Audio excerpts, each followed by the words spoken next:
Bom dia. E aí, tudo bem, meus queridos? E hoje é um dia muito especial porque nós temos grandes coisas a aprender. E nesse vídeo de hoje, nós iremos aprender sobre essa artista maravilhosa que eu amo. Você sabe que eu amo falar de artista. E quando a gente pega uma dessa que é brasileira, a gente fica bem mais empolgada, não é mesmo? Então, vamos lá. Bom, pessoal, Anita Malfatti, ela viveu entre 1889 a 1964. Ela foi uma pintora brasileira bastante conhecida por suas obras inovadoras. Ela também é considerada a primeira representante do modernismo no Brasil. Aos 19 anos, ela se forma em professora pela Escola Normal, ainda bem jovem, quando ela iniciou seus estudos de aprendizado de arte com a sua própria mãe, que na época, para custear as despesas da casa, ela acabou se desdobrando em dar aula, né, de pintura. Aos 20 anos, ela procurou aperfeiçoar seus estudos na Europa, graças à ajuda financeira de seu tio, que era engenheiro arquiteto, George Krug. Consegue mudar-se para a Alemanha e ingressar na Academia Imperial de Belas Artes de Berlim. Nessa cidade, a artista ganha familiaridade com as coleções dos museus e das galerias. Então, em 1910, na Alemanha, ela vivia uma efervescência no expressionismo. E a Anitta é considerada como uma das mais importantes artistas plásticas da primeira fase do modernismo brasileiro. É extremamente relevante para a arte nacional. E em 1922, ela participou da Semana de Arte Moderna e aos 13 anos, sem saber quais rumos tomar, isso porque ela não tinha decisões, ela não sabia o que ela queria fazer. Então ela fez uma coisa bem chocante, ela tentou dar cabo da sua própria vida. Como ela fez isso? Ela chegou a se deitar nos trilhos dos trem, que ficava nas proximidades da estação da Barra Funda, que ficava bem próxima à casa onde ela vivia. Então, essa situação foi crucial para o início da carreira da pintora. Conforme o próprio relato da pintora, ela diz o seguinte: foi uma coisa horrível, indescritível. O barulho ensurdecedor, a deslocação do ar, a temperatura asfixiante deram uma impressão de delírio e loucura. E eu via cores, cores e cores riscando o espaço.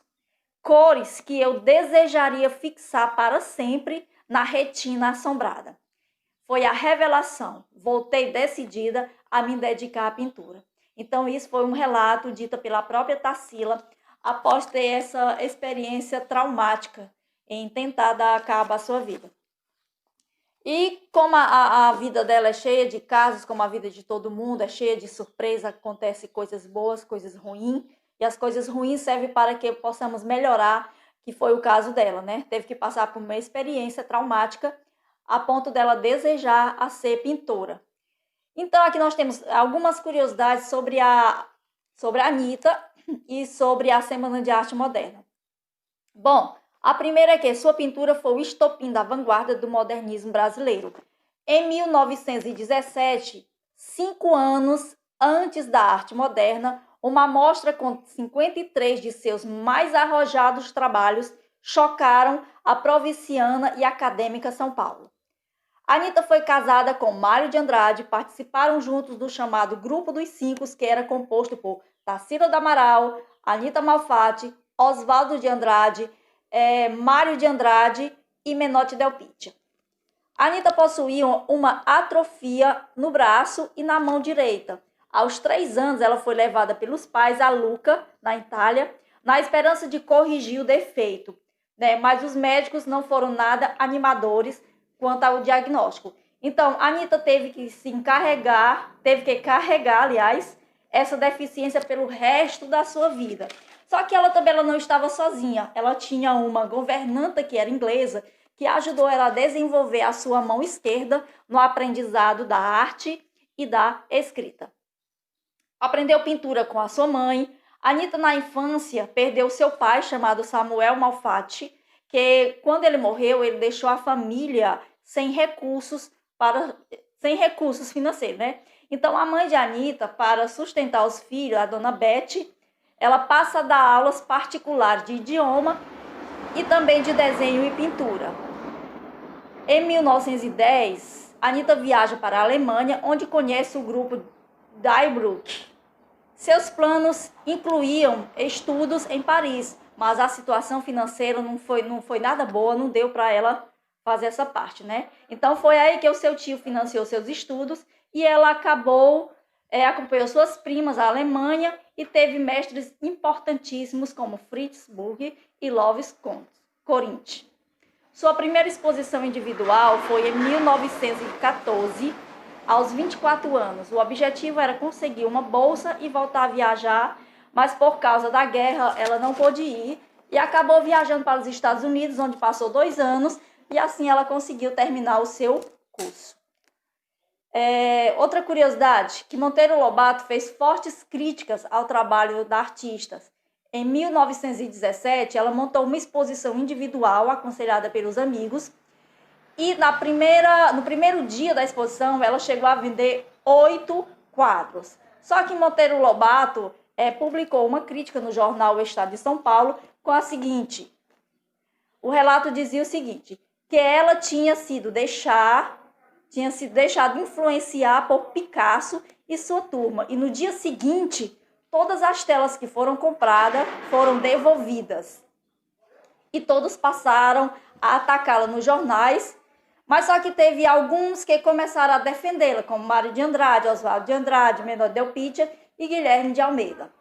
Ela ganhou o pensionato artístico no estado de São Paulo em 1923 e vai para Paris, onde se encontra com Tarsila e Oswaldo de Andrade, Victor Brecheret, Paulo Prado e de Cavalcante.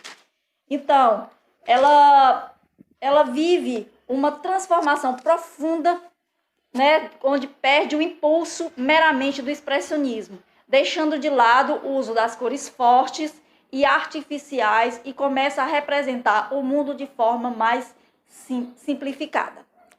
Uma outra curiosidade é que, quando volta para São Paulo, em 1928, ela reencontra os modernistas e participa das últimas manifestações do grupo.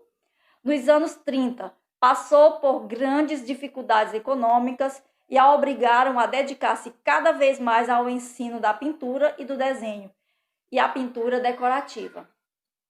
Uma outra curiosidade é que, após a morte da sua mãe e de seu querido amigo e esposo Mário de Andrade, nos anos 40, ela se recolhe em sua chácara, em Diadema, onde vive até a sua morte, em 6 de novembro de 1964.